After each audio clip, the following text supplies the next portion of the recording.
Sabay-sabay po nating basahin ang Aklat ng Mga Awit, chapter 78, verses 43 to 72. Ang ginawa nitong Diyos na lubos na hinangaan ay nangyari sa Ehipto sa lupain nitong Zoan. Yung mga ilog dooy naging dugong umaagos, kaya walang makainom sa batis at mga ilog.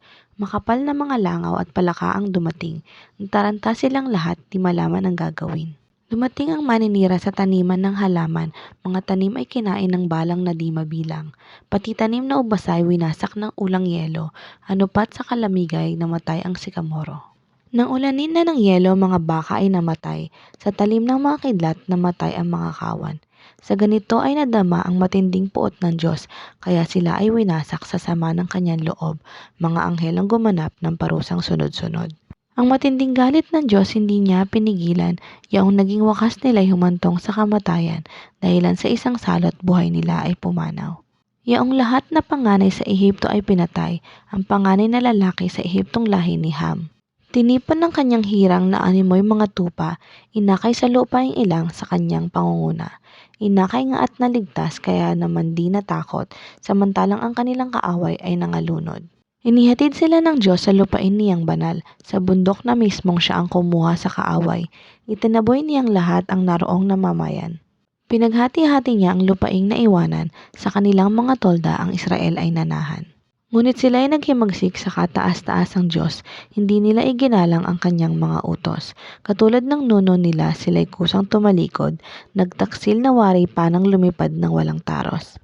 Nanibugho itong Diyos sa kanila ay nagalit nang makita ang dambana ng larawang iniukit. Sumama ang loob niya nung ito'y mamasid, itinakwil ang Israel sa tindi ng kanyang galit. Kaya't kanyang iniwanan ang tahanang nasa Shiloh, yaong toldang tirahan niya sa gitna ng mga tao. Sa gisag ng kanyang lakas, ang kaban ng kanyang tipan, biniyaan na mahulog at makuha ng kaaway. Nagalit sa kanyang bayat ibinigay sa kaaway, kaya naman ang marami sa kanila ay namatay. Kanilang mga binata ay nasawi sa labanan, nalagamang magaganday wala nang mapangasawa.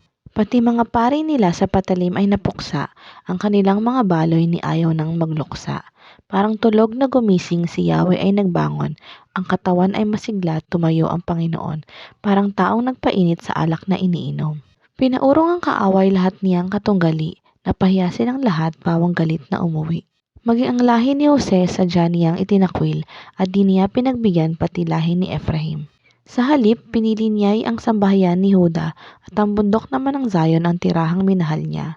Doon niya itinayo ang banal na santuaryo, katulad ng nasa langit na tahanan niyang dako, lubos niyang pinatatag na tulad ng mundong ito.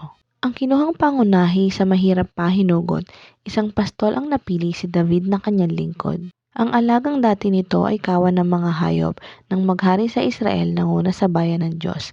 Matuwid na namahala na malakad na mahusay, lubos silang kinalinga sa tulong niya at patnubay.